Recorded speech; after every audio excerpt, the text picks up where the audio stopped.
On June 9, 1944, just days after the Normandy invasion, Robert Kehoe and his team boarded British Stirling bombers to carry them into the heart of Nazi-occupied France. Above, radio operator Kehoe was enveloped by the aircraft's roaring engines and the gusting wind.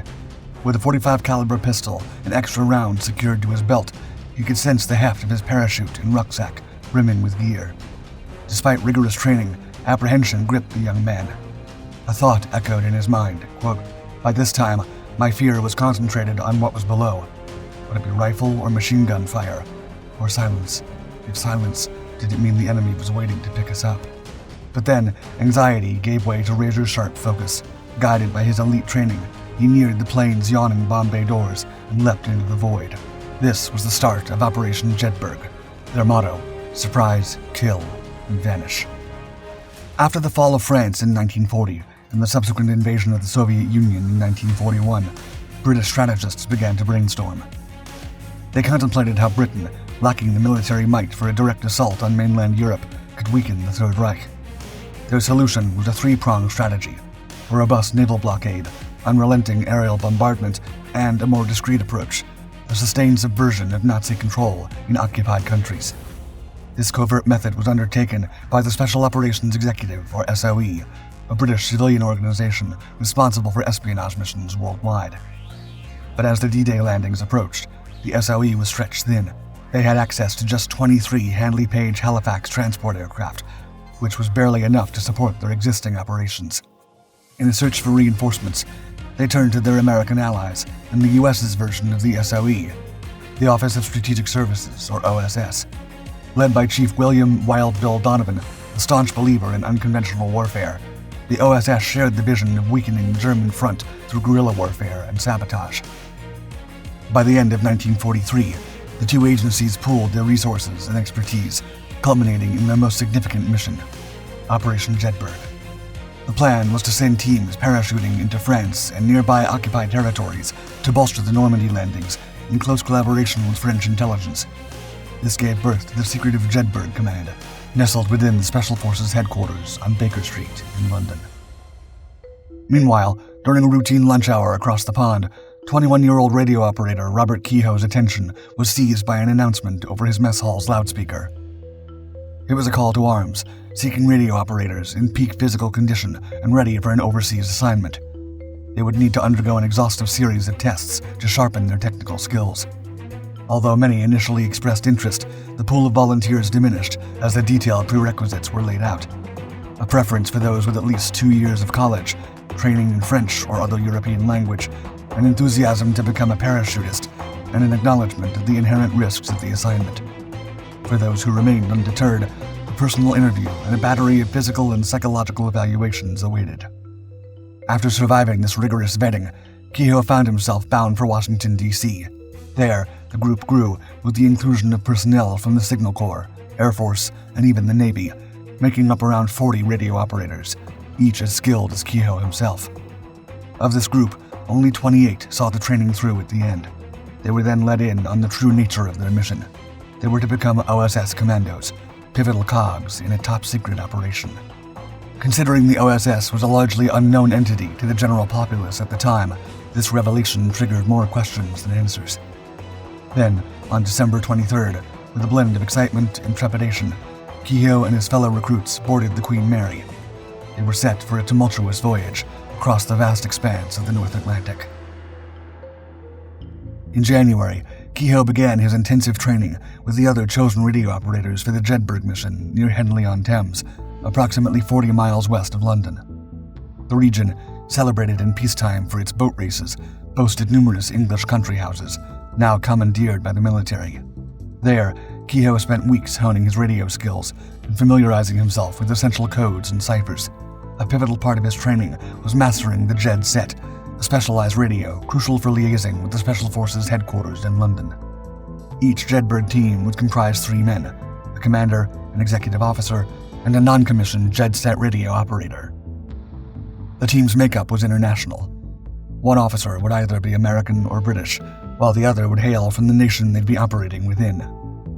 The core mission of the Jedburghs was clear: connect with local resistance groups in occupied territories, brief them on Allied plans, coordinate the supply of weapons and other essentials, and crucially, establish robust communication channels.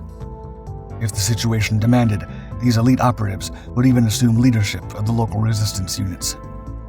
As the collective group assembled, they dove deep into collaborative training. Their regimen spanned a gamut of skills, from hand-to-hand combat, amphibious maneuvers, and mountain climbing, to Morse code, navigation, explosives, and covert tactics. Supplementary training involved conversing with native French women to polish their French language skills, a practice further solidified during teamwork drills. Significant emphasis was placed on parachute training. While some officers were adept parachutists, many of the radio operators were experiencing the sensation of flight for the very first time. The Jedburgh organizers told the men that the team should organize themselves rather than be assigned by the staff. During one of the Milton Hall Training Center exercises, Kehoe was teamed with a British captain, Adrian Wise, and a French lieutenant, Paul Aguirec. Aguirec's weak grasp of English incentivized both Anglo speakers to work on their French. His teammates were much more experienced. Captain Wise, 26, was fresh off another commando raid on the Norwegian coast, while the more mysterious Lieutenant Aguirec, 32, had been called to duty in the late 1930s, serving in France and North Africa before volunteering for the Jedburghs, arriving just in time for jump school. A week later, the French and the British asked the American if he wanted to join their team. He agreed. The younger Kehoe was glad, as the duo had impressed him the most out of all the men he had worked with. To confuse German intelligence, the Jedburgh teams were known by code names, which usually were first names, with some names of medicine and a few random names thrown in. Kehoe, Wise, and Aguirec's was Team Frederick. On the night of June 5th, the day the first team in Operation Jedburgh, codenamed Hugh, parachuted into occupied France near Châteauroux the night before the Allied landings in Normandy, Team Frederick was summoned to learn about their own mission. The men were first introduced to the workings of the SAS, the British Army's Special Air Service. They learned of its origins and its crucial collaborations with the OSS and SEO. Known for its audacious behind-the-lines operations, particularly during the North African campaign, the SAS had solidified a reputation for skill and daring. Within the Breton Peninsula of northwestern France, the SAS aimed to establish two secure bases. Dingson was located in southern Brittany, while Samwest was in the north. Team Frederick was assigned to Samwest. Their multifaceted duties involved joining forces with the SAS to set up a robust command post. Kehoe would take the lead in ensuring a consistent radio link with London. It was imperative to collaborate and form ties with the local resistance, understanding their numbers, organization, locations, and immediate needs.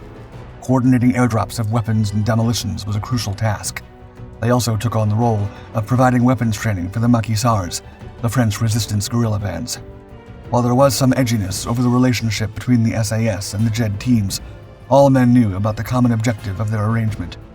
If successful, they would provide a means of getting into a key region of occupied France.